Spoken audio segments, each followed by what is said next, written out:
Hello everyone, welcome to my channel Physics with Rajni Dukar. Chapter wise MCQ practice series for Arunachal Pradesh PSC TGT physics exam 2026 में आज हम लोग discuss करेंगे current electricity के top 25 MCQs। ये MCQs आपके exam के लिए बहुत इंपॉर्टेंट है, तो ये चलो शुरू करते हैं। और एक बात, ये 25 में से आपका कितना करेक्ट हुआ MCQs ये आप कमेंट करके बताओगे। तो चलो टाइम वेस्ट नहीं करते, टाइम हम लोगों के पास बहुत कम है, एग्जाम बहुत पास है। तो पहला क्वेश्चन शुरू करते हैं। पहला क्वेश्चन है कि the magnitude and direction of the current in the following circuit क्या है, ये आपको बताना है। तो आपको सर्किट दिखाई दे रहा होगा। अब सर्किट में एक चीज देखो, यहाँ पे दो सेल लगे हुए हैं। तो दो सेल में देखो, आप क्लियरली ऑब्जर्व करो। तो एक है 10 वोल्ट का, ठीक है, ये है 10 वोल्ट का, और एक है 5 वोल्ट का, राइट। अब देखो, आपको पता है पॉजिटिव के साथ अगर पॉजिटिव कनेक्ट हो तो नेट जो वोल्टेज होता है, नेट होगा आपका 10 माइनस हो जाता है, 10 माइनस 5 वोल्ट, दैट मीन्स आपका आएगा 5 वोल्ट। और इसका जो इक्विवेलेंट बनेगा वो कैसा बनेगा, वो बनेगा जो बड़ा है, दैट मीन्स 10 वोल्ट, उसके हिसाब से बनेगा। तो ये हो जाएगा फाइनल वाला 5 वोल्ट। इधर है आपका 2 ओम रेजिस्टेंस, इधर है आपका 1 ओम रेजिस्टेंस, और इसके साथ आपका है एक 7 ओम का रेजिस्टेंस इधर, है ना। तो ये है नया आपका डायग्राम बन जाएगा। यहाँ पे ये पॉइंट है ए, ये ई बीच में कहीं है, तो मैं इस पॉइंट को ई ले लेती हूँ, इसको बी ले लेती हूँ, ठीक है। और ये है सी, ये है डी। तो ये जो पॉइंट ई है ये मिडिल में कहीं है, तो मैंने इसको ये ले लिया है। अब आपको समझ में ही आ रहा है कि करंट क्या होगा। करंट पॉजिटिव टर्मिनल से निकलेगा, ऐसे फ्लो करते हुए ऐसे जाएगा, मतलब करंट ए से बी तक जाएगा ई पॉइंट से होके, है ना। तो अब देखो इसमें कौन सा है, ए टू बी थ्रू ई, हाँ। तो सी और डी में आपका कोई आंसर तो होगा, ए और बी तो नहीं होगा, राइट। क्योंकि करंट क्या होता है, पॉजिटिव से निकलते इस डायरेक्शन में करंट जाएगा, है ना। तो ये क्या है, दैट मीन्स ए से बी तक जा रहा है थ्रू ई। तो ये तो आपको समझ में आ गया कि ये और ये करेक्ट है। अब देखते हैं करंट का वैल्यू कितना है। यहाँ पे आप देख पा रहे हो आपके तीन रेजिस्टेंस है, ये तीनों किसमें सीरीज में है, राइट। तो जो इक्विवेलेंट रेजिस्टेंस आएगा 7 प्लस 2 प्लस 1, दैट मीन्स 10 ओम आ गया। टोटल पोटेंशियल है 5 वोल्ट। तो आपका जो करंट आएगा यहाँ पे, तो current I is equal to आएगा 5/10, दैट मीन्स 0.5 एम्पियर आएगा, करेक्ट। ये है आपका आंसर। तो ऑप्शन सी करेक्ट आंसर जाएगा। आई होप आपको ये समझ में आया होगा और आपने भी पूरी कोशिश की है। आई होप आपका भी आंसर सही है, अगर गलत भी है कोई दिक्कत नहीं, आप सॉल्यूशन देख लीजिए। क्वेश्चन नंबर 2 पे चलते हैं। क्वेश्चन नंबर 2 है resistance of a carbon register determined from the colour code is, आपको एक काम करो, ये दिया हुआ है, colour of the third band must be what. Okay, colour of the third band क्या होगा ये आपको बताना है। तो आई होप कि आपने कलर कोडिंग किया होगा, है ना। तो कलर कोडिंग में आप लोगों ने जो एक फॉर्मूला है बीबी रॉय वाला, वो आपने शायद पढ़ा होगा, है ना। तो मैं आपको ये बताती हूँ कि यहाँ पे आपको पता है कि कैसे हम लोग करते हैं। हम लोगों के पास एक मतलब कोडिंग के लिए होता है, पहले ब्लैक, ब्राउन, ये सब आपने किया होगा, ठीक है। रेड, ऑरेंज, येलो, ये येलो, फिर ग्रीन, मैं लिख देती हूँ फिर मैं बता दूंगी आपको, ब्लू, फिर वायोलेट, ओके, फिर ग्रे, देन वाइट। अब ब्लैक के साथ आएगा क्या, ब्लैक के साथ 0, ब्राउन के साथ 1, देन 2, देन 3, देन 4, 5, 6, 7, 8 और 9। ओके, ये आपने किया होगा, I hope, I think obviously किया ही होगा, एग्जाम इतना पास है, रिवीजन तो किया ही होगा। तो अब ये है कलर कोडिंग का। अब इसका जो फॉर्मूला था वो क्या था, एक shortcut, B B Roy of great Britain has very good wife, wife, है ना। तो यहाँ पे क्या क्या था, यहाँ पे आपका बी फॉर ब्लैक, फिर और एक जो बी दिख रहा है ये B for brown, then R for red, फिर O से ऑरेंज, फिर आपका Y से आपका येलो, देन ग्रेड का ग्रीन से आपका होगा ग्रेड का G से ग्रीन, देन आपका ब्रिटेन का ब्लू, B से ब्लू, देन वेरी का V से violet, and G for grey, and W for white, है ना। ये शॉर्ट ट्रिक है कि BB Roy of great Britain has very good wife, ये आपने ये सभी ने पढ़ा होगा, है ना। तो अब देखो, और उसके बाद आता है टॉलरेंस वाला। टॉलरेंस में भी हम लोगों के पास 3 कलर है, एक है गोल्ड, एक है सिल्वर, और एक है नो कलर, नन कर देते हैं। तो इसमें भी गोल्ड में होगा कितना, +-5%, सिल्वर में है टॉलरेंस +-10%, और अगर कोई भी कलर ना हो तो आता है हम लोगों का +-20%। तो अब देखो, यहाँ पे बोला है ये जो दिया हुआ है मैं पूरा ही कर देती हूँ ताकि आपको समझ में आए। यहाँ पे लिख देते हैं 22000 +-5%, है ना। तो यहाँ पे पहले वाला जो 2 है, तो एक्चुअली क्या होता है ना, हम लोग इसको ऐसे लिखते हैं, पहले हम लोग हमेशा 2 डिजिट बैठाते हैं, उसके बाद मल्टीपल कितने हैं, 30, दैट मीन्स 10⁻3, फिर +-5%। ओके, तो पहला जो 2 है, 2 क्या होगा, रेड, तो ये रेड है। फिर वापस जो आएगा उसका भी क्या बैठेगा, नंबर बैठेगा, तो ये भी रेड होगा। उसके बाद 10⁻3 है, 3 मतलब होगा किसका, ये थर्ड वाला जो होता है वो मल्टीपल हो जाता है, तो 3 है तो ये 10⁻3 बैठेगा, ये ऑरेंज हो जाएगा, ऑरेंज हो जाएगा। और 5% मतलब ये गोल्ड हो जाएगा। आई होप आपको ये समझ है, मैंने थोड़ा सा जल्दी से बताया, समझाया है, तो आप समझ पा रहे हो। यहाँ पे जो थर्ड जो कलर बैंड पूछा है, तो यहाँ पे थर्ड वाला पूछा है, तो थर्ड क्या है, फर्स्ट, ये फर्स्ट है, ये सेकंड है, ये थर्ड है, तो थर्ड वाला है आपका ऑरेंज। तो कौन सा आंसर करेक्ट होगा, डी आंसर आपका सही जवाब होगा। तो डी को आप प्लीज मार्क कर लीजिए। क्वेश्चन नंबर 3 पे चलते हैं। क्वेश्चन नंबर 3 बहुत सिंपल सा, बहुत इजी सा क्वेश्चन। रेसिप्रोकल ऑफ रेजिस्टेंस क्या होता है, तो रेसिप्रोकल ऑफ रेजिस्टेंस आपका होगा यहाँ पे कंडक्टेंस। ओके, समझ में आ गया। ओके, उसके बाद क्वेश्चन नंबर 4। क्वेश्चन नंबर 4 है कि एक सेल है जिसका ईएमएफ 4 वोल्ट है और जिसका इंटरनल रेजिस्टेंस है 0.5 ओम। इसको कनेक्ट किया गया एक टू 7.5 ओम का एक एक्सटर्नल रेजिस्टेंस के साथ। बोला है the terminal potential difference of this cell क्या होगा इन यूनिट वोल्ट्स, यहाँ पे ये बैठाना पड़ेगा। तो चलो करते हैं, कैसे करना है।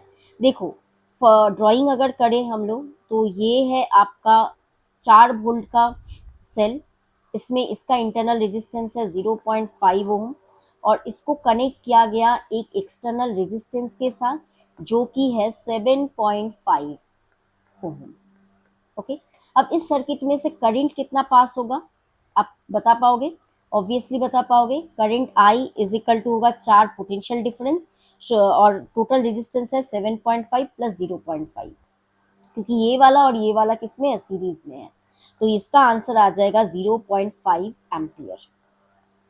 अब जो टर्मिनल पोटेंशियल डिफरेंस है, टर्मिनल पोटेंशियल डिफरेंस टीपीडी, ये मैंने ऐसे ही लिखा है, इसका फॉर्मूला है जो सेल का ईएमएफ होगा 4 minus current into internal resistance R, ये 0.5 है इंटरनल रेजिस्टेंस, तो ये आ जाएगा 4 माइनस 0.5 इंटू आर का वैल्यू भी है 0.5, तो ये आ जाएगा 4 minus 0.25, that means 3.75 volt. Answer option कौन सा है, ऑप्शन ए करेक्ट होगा।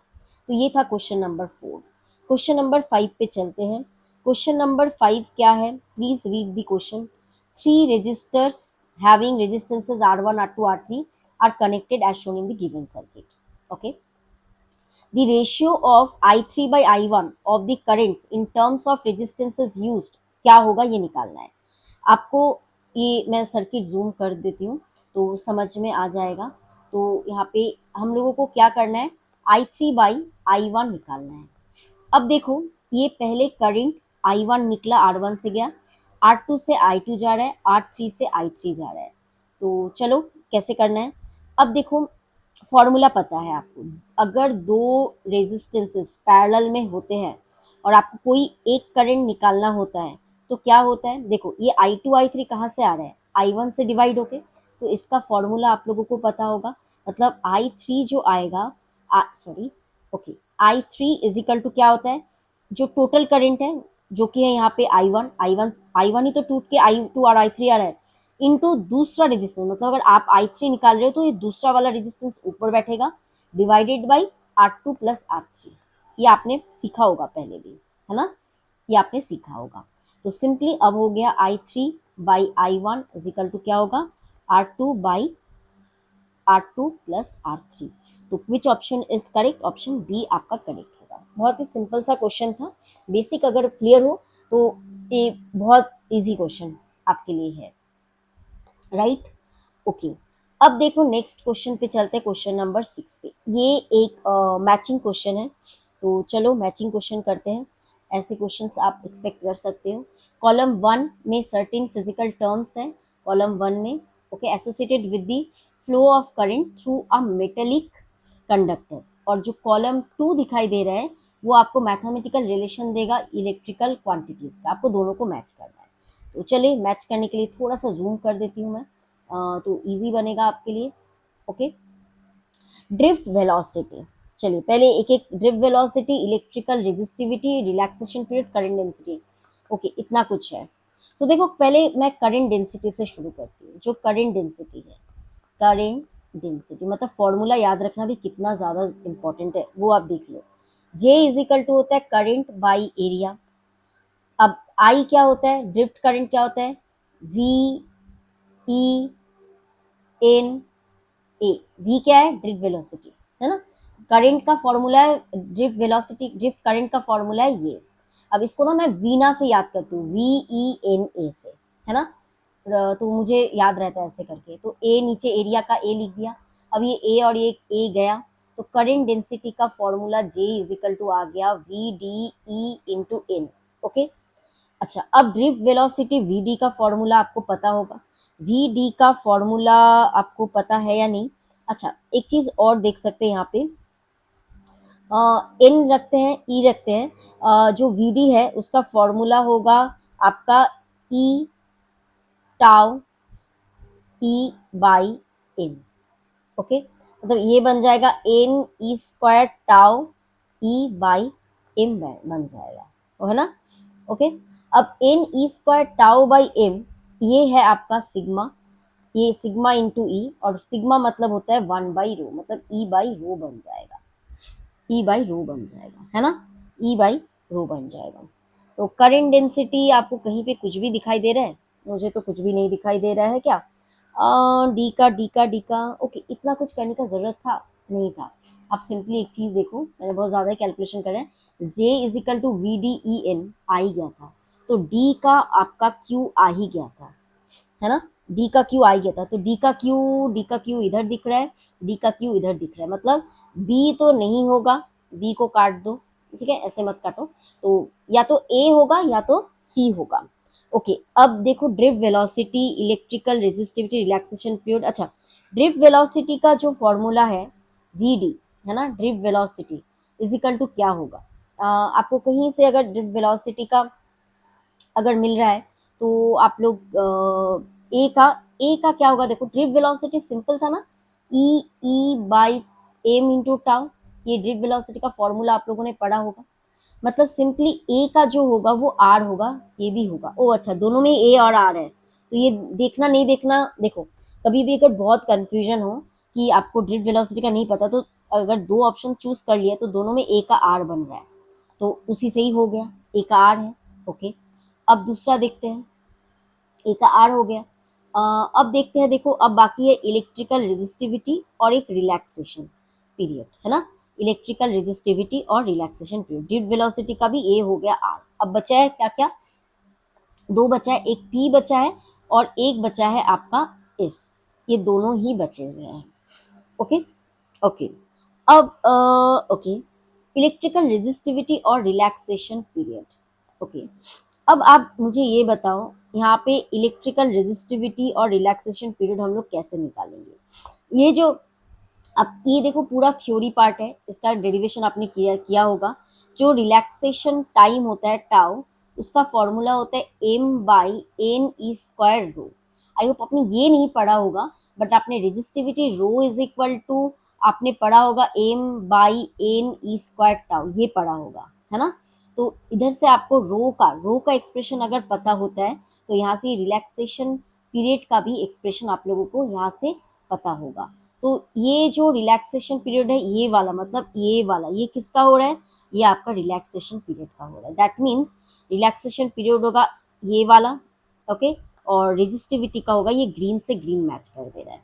तो आपको दिखाई दे रहा है यहाँ पे जो रिलैक्सेशन पीरियड सी है वो होगा आपका पी, ओके, सी जो होगा वो होगा पी, तो सी का पी और बी का होगा एस, तो ये ऑब्वियसली ऑप्शन ए करेक्ट है। ओके, कभी कभी इसमें बहुत टाइम जाता है, ये है बड़ा इजी। इस सब ऐसे क्वेश्चंस को सॉल्व करने का एक ही तरीका है, मैंने बार बार बोला है, कभी भी आप सॉल्व करने बैठो घर पे, अगर बहुत ज़्यादा अच्छा प्रिपरेशन अभी भी नहीं हुआ है, बट आप फॉर्मूला शीट लेके बैठो, फॉर्मूला से बहुत टाइम क्वेश्चंस आते हैं और कभी कभी यही गड़बड़ हो जाता है। क्वेश्चन नंबर 7 पे चले, राइट, क्वेश्चन नंबर 7, चलो क्वेश्चन नंबर 7 पढ़ो आप लोग। Two solid conductors are made up of same material, दो कंडक्टर्स हैं, have same length same resistance, one of them has a circular cross section of area A1 और दूसरे का square cross sectional area है A2। आपको निकालना है दोनों के बीच का रेशियो A1 बाई A2। तो कैसे करना है बताओ आप लोग। देखो, रेजिस्टेंस R का फॉर्मूला होता है रो L बाई A, यही तो फॉर्मूला है। तो A is equal to area is equal to क्या होगा, रो L बाई R, क्योंकि हमको एरिया का ही रेशियो मांगा है ना, A1 बाई A2। तो दोनों का A1 बाई A2 कर लो। तो सेम कंडक्टर है, टू सेम मटेरियल, मतलब रो क्या है, सेम है, तो रो तो कट गया, तो सेम लेंथ भी है, तो एल भी सेम है और आर भी सेम है। तो आप कुछ भी करो, रो 1 L1 बाई R1, यहाँ पे रो 2 L2 बाई R2 सब तो कट जाएगा, तो मतलब 1 ही आएगा, मतलब आपका A1 बाई A2 आपका आएगा 1। दैट मीन्स सी आपका करेक्ट आंसर होगा। बहुत सिंपल सा क्वेश्चन था, देख के लग रहा था क्या ना क्या है, but it is very easy question, right. तो चलो क्वेश्चन नंबर 8 पे चलते हैं। 8 नंबर क्वेश्चन क्या बताता है, हम लोगों को 8 नंबर क्वेश्चन में इक्विवेलेंट रेजिस्टेंस निकालने बोले A टू B और for the mesh shown in the figure in the unit ओम। तो चलो इसको मैं जूम कर देती हूँ, इस डायग्राम को। आई होप आपको डायग्राम दिखाई दे रहा है, अगर नहीं दिखाई दे रहा है तो मैं डायग्राम और एक बार बना दूँ तो आपके लिए ईजी बनेगा रहेगा। तो चलो डायग्राम ही और एक बार बना देती हूँ। तो ये है एक रेजिस्टेंस, ये और एक रेजिस्टेंस, इधर एक और इधर और एक रेजिस्टेंस, ओके। अब देखो यहाँ पे ये A है, ये B है, अब यहाँ पे और एक रेजिस्टेंस है, ठीक है, 6 ओम का, यहाँ पे 4 ओम का है, यहाँ पे 8 ओम का है, और इधर भी 4 ओम का है और इधर भी 8 ओम का। ये डायग्राम है, ये छोटा सा डायग्राम मैंने यहाँ पे बड़ा करके बना दिया। अब आपको A और B में इक्विवेलेंट रेजिस्टेंस निकालना है। कैसे निकालते हैं, जहाँ पे निकालना है वहाँ पे मन मन में आप एक बैटरी ऐसे सोच लो, ठीक है, एक्चुअली नहीं है बट ऐसे सोच लो। अब इससे करंट निकल रहा है तो करंट पॉजिटिव से निकलेगा, इधर से जाएगा, इधर ये डिवाइड हो जाएगा, इधर से जाएगा और एक इधर से जाएगा। ये 4 ओम से जितना जाएगा वही 8 ओम से जाएगा। बाद में ये वाला करंट आ गया, दोनों मिलके इधर से चला गया। तो सिंपली ये 4 और ये 8 किस में है, सीरीज में है। तो पहले इन दोनों के बदले एक कर लेते हैं, 8 + 4 12 ओम आ गया।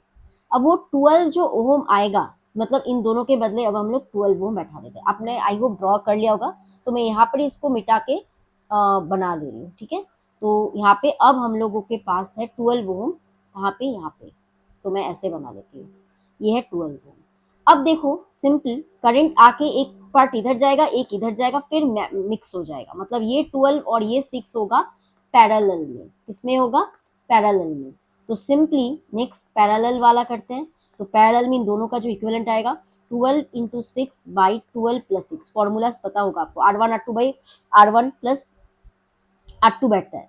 तो ये होगा 12 × 6 बाई 18 ना, ये 3 ये 4, तो ये आ गया 4 ओम, राइट। दैट मीन्स अब हम लोगों का क्या होगा, ये 12 और 6 को मिटा दो, मिटा के इन दोनों की जगह आप बैठा दोगे एक 4 ओम। अब सिंपल है, अब सिंपल क्या, ये 4 और ये 8 ये किस में है, सीरीज में है। तो आप ऐड कर दो इन तीनों को, तो ये 4 + 4 + 8 मतलब 16 ओम बन जाएगा आंसर, तो इसका आंसर है 16। क्लियर? क्वेश्चन नंबर 8 क्लियर है। अब क्वेश्चन नंबर 9 पे चलते हैं। चलो क्वेश्चन नंबर 9, ये जो क्वेश्चन नंबर 9 आपको दिखाई दे रहा है, इसमें आपका किरचॉफ्स लॉ यूज होगा, इसलिए मैंने ये दिया है आप लोगों को। चलो ये जो डायग्राम है, ये जो डायग्राम है इसको मैं जूम कर देती हूँ, तो मैं थोड़ा बड़ा करके बना देती हूँ। यहाँ पे एक है, ये बना दिया, ये बना दिया, और यहाँ पे थोड़ा सा ऐसे। ओके। ये 4 ओहम है, ये 1 ओहम है, ये भी 1 ओहम है, ये 4 वोल्ट का है, ये 2 वोल्ट का है। ठीक है, और यहाँ पे करंट किस तरफ जा रहा है? करंट इस तरफ जा रहा है। ओके, सॉरी, करंट आई जा रहा है। ठीक है, करंट आई जा रहा है। अब कैसे करना है ये देखो, कैसे करना है ये देखो। हम लोग यहाँ पे लगाएंगे KVL रूल। क्या लगाएंगे? Kirchhoff's voltage rule. Okay, Kirchhoff's voltage rule. वो ओके, कैसे करेंगे? लूप लेंगे, तो हम लोग यहाँ पे काम करते हैं, थोड़ा सा नाम नेमिंग कर देते हैं। इस पॉइंट को A, इस पॉइंट को B, देन इसको C, इसको D मैंने कर दिया है। ठीक है, अब देखो एक क्लोज्ड लूप लेते हैं। कौन सा लूप? ABCDA। ओके, ये मैंने लूप लिया। ऐसा लूप ले लो, कोई भी लूप ले सकते हो। अब देखो इस लूप में आपको वो लिखना है वोल्टेज ए से बी, मतलब देखो करंट 4 ओम से जिस तरफ जा रहा है, पोटेंशियल भी उसी तरफ ड्रॉप होगा, है ना। अच्छा, पहले वी ए, तो पहले वी ए का पोटेंशियल लिखते हैं, एक एक करके लिखते हैं। पहले वी ए पॉइंट का पोटेंशियल हो गया, फिर करंट ये 4 ओम से इस तरफ जा रहा है, जिस तरफ करंट जा रहा है उसी तरफ लूप का डायरेक्शन लिया है, तो ये -4। करंट कितना है? करंट यहाँ पे आई थिंक बोला है 1 बोला है शायद, हाँ मुझे करंट, ओके, यहाँ पे जो करंट का वैल्यू है 1 बोल दिया है। ठीक है, तो 1 एम्पियर करंट को, no no no, I am really sorry, current ही तो निकालना है ना। नहीं, डायग्राम में एक्चुअली डायग्राम अच्छे से दिख नहीं रहा था। आई पकड़ो, ये 4 इंटू आई है। ठीक है, हम ओके, ओके, ओके, उसके बाद, उसके बाद आप कहाँ पे करंट जाएगा? इधर से जाएगा, जिस तरफ करंट जा रहा है लूप भी उसी तरफ है। रेजिस्टेंस से जिस तरफ करंट जाता है लूप का डायरेक्शन भी उसी तरफ होता है, तो पोटेंशियल ड्रॉप नेगेटिव होता है, ये तो पता होगा। तो 1 में भी नेगेटिव होगा, मतलब 1 इंटू आई, प्लस जब सेल से होंगे नेगेटिव से पॉजिटिव जाएंगे तो प्लस होगा, और पॉजिटिव से नेगेटिव जाते हैं तो माइनस होता है। ये नेगेटिव से पॉजिटिव जा रहा है तो ये +4, वापस 1 ओम से ये आएगा आपका माइनस आएगा। Okay, let me put the minus sign, minus I into 1 और +2 वोल्ट इजिकल टू, वापिस ए पॉइंट में आ गया हम लोग, तो वापिस वी ए। देखो मैं एक बार केवीएल समझा देती हूँ, ये लूप का डायरेक्शन है। ठीक है, अगर रेजिस्टेंस में से करंट का डायरेक्शन और लूप का ऐसा डायरेक्शन अगर सेम होता है, तो जो रेजिस्टेंस में पोटेंशियल ड्रॉप बैठता है उसके सामने नेगेटिव साइन बैठता है। और सेल के लिए क्या होगा? अगर लूप का डायरेक्शन अगर सेल के लिए अंदर से नेगेटिव टू पॉजिटिव जाता है तो प्लस बैठता है, तो इसके लिए भी प्लस होगा, 2 वोल्ट के लिए भी प्लस बैठेगा। आई होप इतना समझ में आया। अब तो इसको सॉल्व करना है, वी ए कट जाएगा, तो वी ए और वी ए गया, तो यहाँ पे 4i -i, तो 6i इजिकल टू 6 हो गया, तो i इजिकल टू 1। एक्चुअली मैंने गलती से वो 1 आंसर ही ये कर दिया था, बट इसका आंसर सही में 1 आ रहा है, तो इसका आंसर 1 एम्पियर है, तो 1 एम्पियर इसका आंसर होगा। ठीक है, सी करेक्ट होगा। तो ये केवीएल से रिलेटेड एक क्वेश्चन था, बहुत सिंपल, और ऐसे ही क्वेश्चंस आप लोग एक्सपेक्ट कर सकते हो, तो प्लीज़ ऐसे क्वेश्चंस को प्रैक्टिस ज़रूर करके जाना। Question number 10, a charged particle having drift of 7.5 this in an electric field this has a mobility of what? तो आपको यहाँ पे इलेक्ट्रिक फील्ड दिया हुआ है और यहाँ पे आपका ड्रिफ्ट वेलोसिटी दिया हुआ है। आपको निकालना है मोबिलिटी म्यू। फॉर्मूला सिंपल है, v mu is equal to v by E, drift velocity by electric field. तो पुट द वैल्यूज, ओके, तो वैल्यूज पुट करने से आपको दिखाई दे रहा है, कैलकुलेशन करोगे और इसका आंसर आ जाएगा 2.5 इंटू 10⁶। ये एसआई में है, तो यूनिट्स को लेके ज़्यादा दिमाग और नहीं लगाना पड़ेगा, तो सी आंसर होगा। तो ये था 10th नंबर क्वेश्चन का सॉल्यूशन। चलो अब नेक्स्ट क्वेश्चन पे चलते हैं।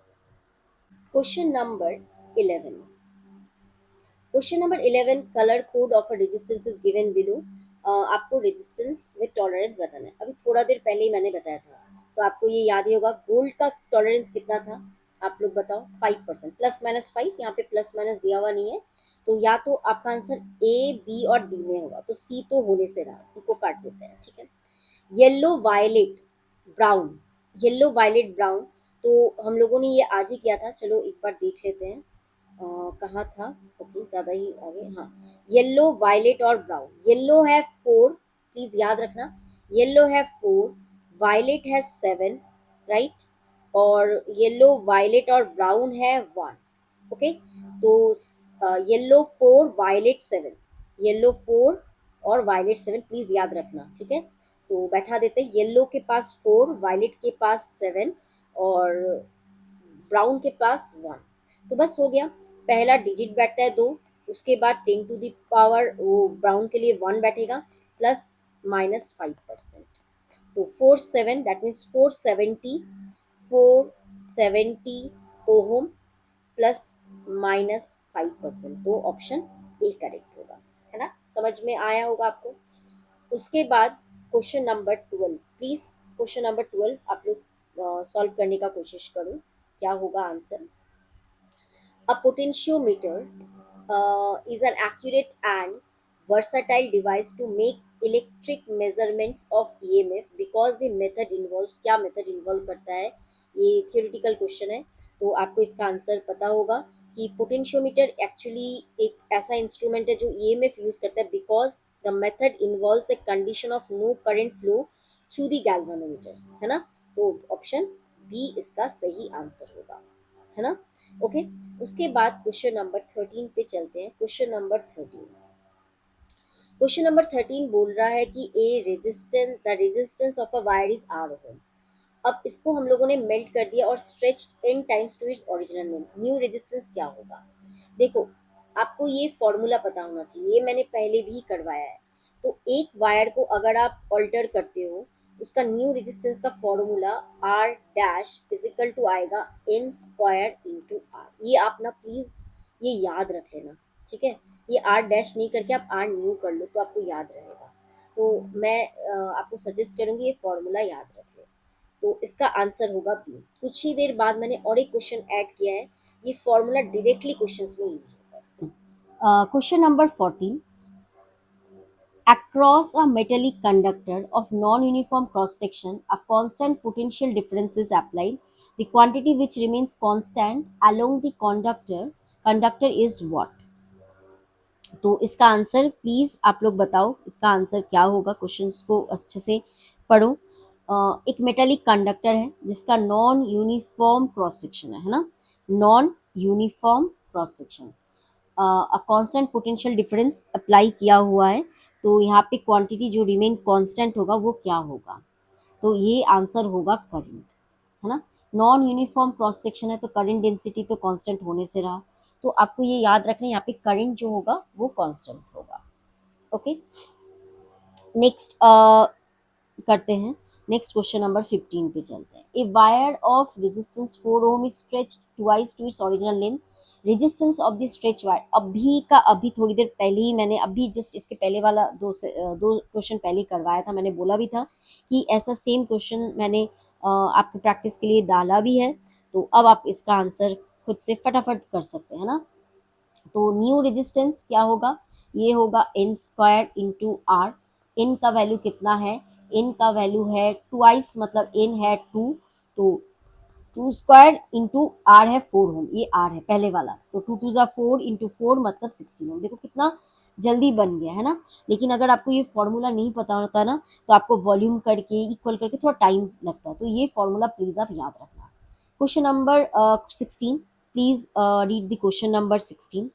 क्वेश्चन नंबर 16 आप पढ़ के आप मुझे आंसर बताओ, ये भी बहुत इंपॉर्टेंट क्वेश्चन है। If voltage across A bulb is rated इतना volt and 100 watt, drops by 2.5% of its rated value, then percentage of the rated value by which the power should decrease is what? Okay, चलो करते हैं, क्या बताया इसमें। देखो power, voltage और resistance का formula P is equal to होता है V स्क्वायर बाई R, है ना। ठीक है, अब देखो यहाँ पे जो वोल्टेज एक्रॉस ए बल्ब, ये वोल्टेज एक बल्ब का जो है, बल्ब का रेटिंग ये है, ये बल्ब का रेटिंग है। वोल्टेज ड्रॉप कितना किया, 2.5%, मतलब V में चेंजेस आ रहे हैं। ठीक है, तो V चेंज हो रहा है, तो आपको पावर में कितना चेंज दिखाई देगा ये पूछा है। ऑब्वियसली रेजिस्टेंस क्या हो रहा है यहाँ पे, कांस्टेंट रह रहा है, ये बात आप प्लीज याद रखिएगा। ठीक है, तो P और V में चेंज है, तो हम लोग क्या लिख सकते हैं इसको, जो हम लोगों ने यूनिट एंड डायमेंशन में अपने एरर एनालिसिस में पढ़ा था, इसको क्या लिख सकते हैं, del P by P is equal to 2 del V by V। R constant है तो R का लिखने का जरूरत नहीं है।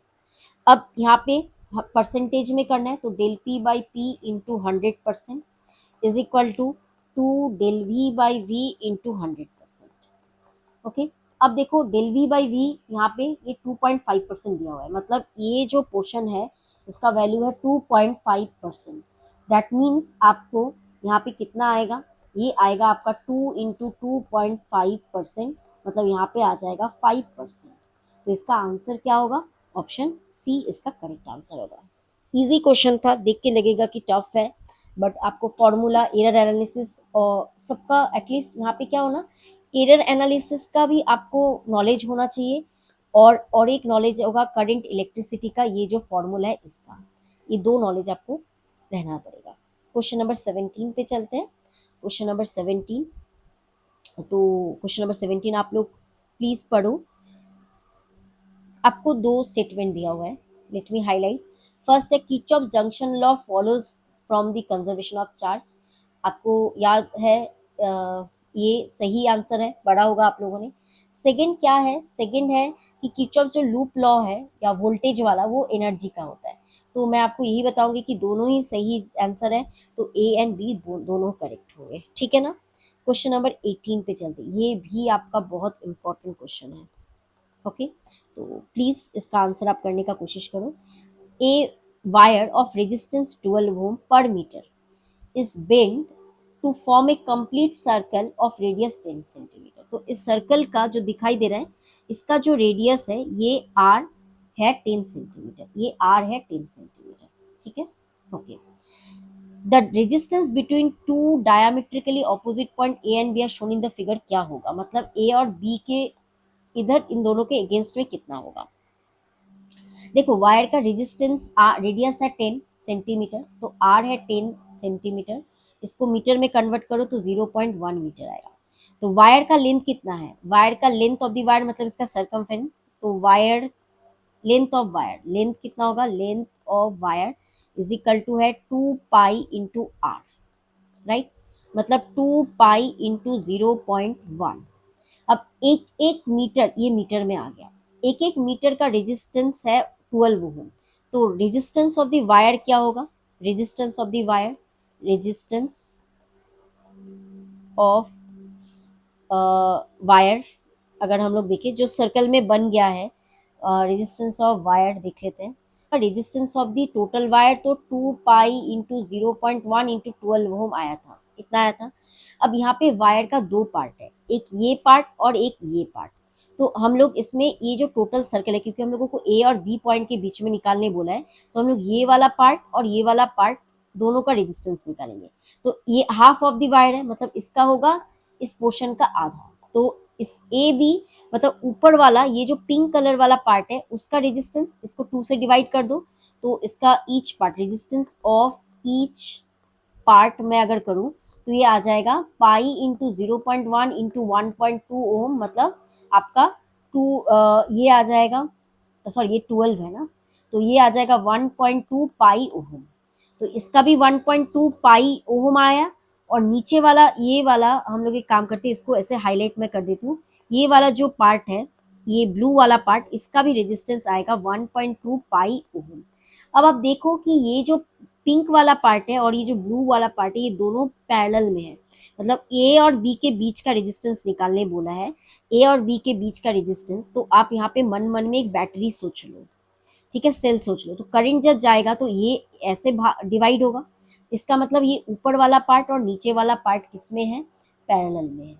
तो पैरेलल में अगर दोनों का सेम रेजिस्टेंस है, अगर दोनों रेजिस्टेंस सपोज ये आर है और ये एक आर है, अगर दोनों पैरेलल में होता है तो जो आर इक्विवेलेंट आता है वो होता है आर बाई टू। तो यहाँ पर भी जो रेजिस्टेंस आएगा दैट मीन्स रिक्वायर्ड आंसर जो आएगा वो ईच पार्ट का जो रेजिस्टेंस होगा उसको 2 से डिवाइड कर देना, मतलब ये 0.6 पाई ओहम आ जाएगा, ये आपका आंसर होगा। आई होप ये आपको समझ में आया होगा। तो ऑप्शन डी इसका सही आंसर है। ओके, समझ में आया आपको? तो मैं एक बार बोलता बता देती हूँ, ये पूरा वायर था। इस टोटल का रेजिस्टेंस कितना है? टोटल वायर का रेजिस्टेंस है आपका ये वाला। ओके, अब इसमें ये आधा पार्ट और ये नीचे वाला आधा पार्ट आपको दिख रहा है, ये दोनों पार्ट एक एक का रेजिस्टेंस इतना है। अब ये पार्ट, ये ए पॉइंट है, ये बी पॉइंट है, ये पार्ट और नीचे का ये पार्ट ये है पैरेलल, दोनों सेम है, मतलब इक्विवेलेंट रेजिस्टेंस आएगा दोनों का। हाँ मिला, मतलब ईच आर बाई टू आ जाएगा, मतलब इसका हाफ आ जाएगा, ये आंसर होगा। आई होप आपको ये समझ में आया होगा। क्वेश्चन नंबर 19 पे चलते हैं। अब question number 19 please, question number 19 आप पढ़िए क्या बता रहा है। Question number 19, 5 ampere fuse wire, एक 5 एम्पियर का फ्यूज वायर है which can withstand maximum power of 1 what in this circuit. The resistance of the fuse wire कितना होगा ये आपको निकालना है। कैसे निकालेंगे? फॉर्मूला है P is equal to I square R. Okay, तो यहाँ पे R इज इक्वल टू आ जाएगा P बाई आई स्क्वायर। तो P का वैल्यू क्या है? P है आपका 1 वॉट और I है 5, तो 5 का स्क्वायर मतलब 1/25, मतलब 0.04 ओहम। ऑप्शन सी करेक्ट होगा। तो फॉर्मूला कौन सा यूज होगा? फॉर्मूला आपका ये यूज हो रहा है। क्वेश्चन नंबर 20 पे चलते हैं। क्वेश्चन नंबर 20, 3 आइडेंटिकल बल्ब दिया हुआ है, 3 आइडेंटिकल बल्ब्स जिसका 60 वॉट 200 वोल्ट रेटिंग है, are connected in series to a 200 volt supply. The power drawn by them, आपको पावर ड्रॉन कितना हो रहा है ये निकाल के बताना है। ओके, तो देखो सीरीज में है, क्या है? सीरीज में है, हर एक का पावर कितना है? 60 वॉट। ठीक है, तो जो अगर सीरीज में कनेक्ट करोगे तो जो नेट पावर ड्रॉन होगा वो एक्चुअली होता है P बाई एन, हर एक का पावर डिवाइडेड बाई नंबर जितना है। यहाँ पे कितना है? यहाँ पे आपको दिखाई दे रहा है 3 है, मतलब यहाँ पे 60/3 होगा। ये फॉर्मूला सब आपको याद रखना है, ठीक है? ये फॉर्मूला अगर आपको याद नहीं रहेगा तो एग्जाम में करते जाओगे, टाइम यहाँ पे ही चला जाएगा एक क्वेश्चन में। तो ये सब ट्रिक है, फॉर्मूलाज है जो आपको याद रखना है। तो इसका आंसर कितना आ जाएगा? C20 आ जाएगा, है ना? C20 आ जाएगा। क्वेश्चन नंबर 21 पे चलते हैं। Question number 21, please read the question number 21।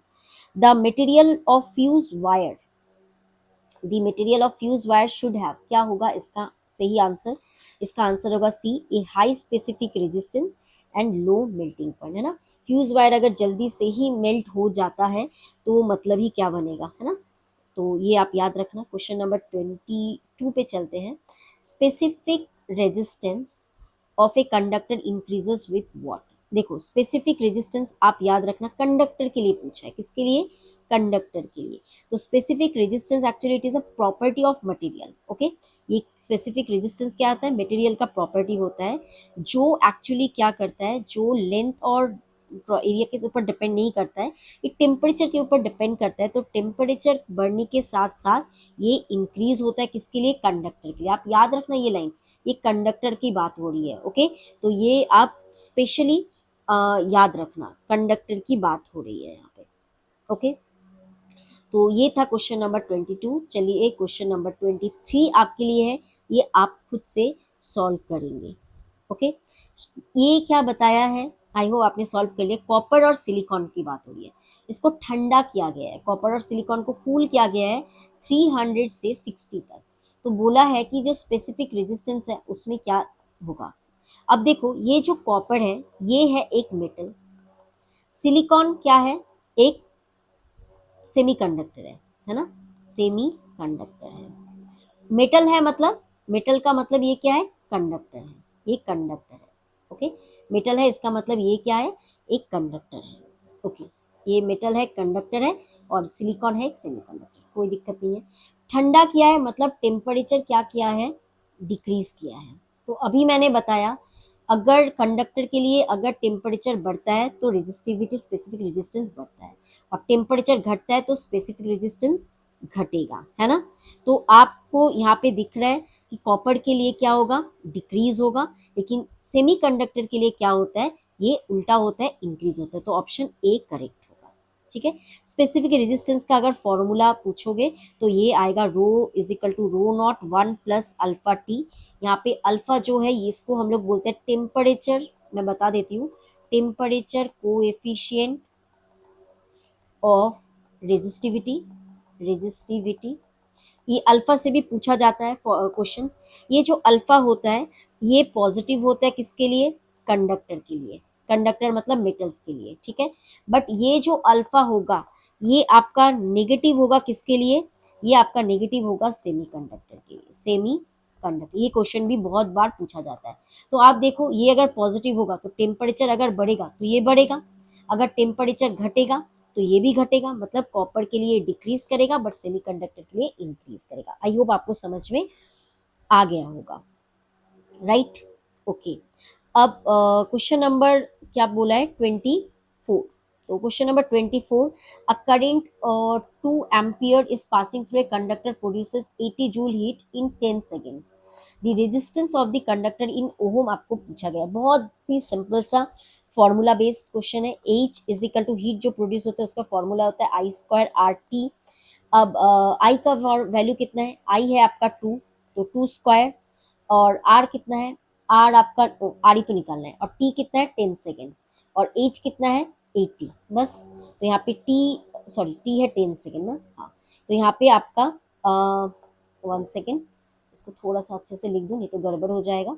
अब यहाँ से आर जो है वो है 80, 2 स्क्वायर मतलब 4 इंटू 10, ये आ गया 4 टू ज़ा 8, दैट मीन्स 2 ओम आ गया, है ना। तो which option is correct, option number आपको दिखाई दे रहा है बी आपका करेक्ट आंसर है।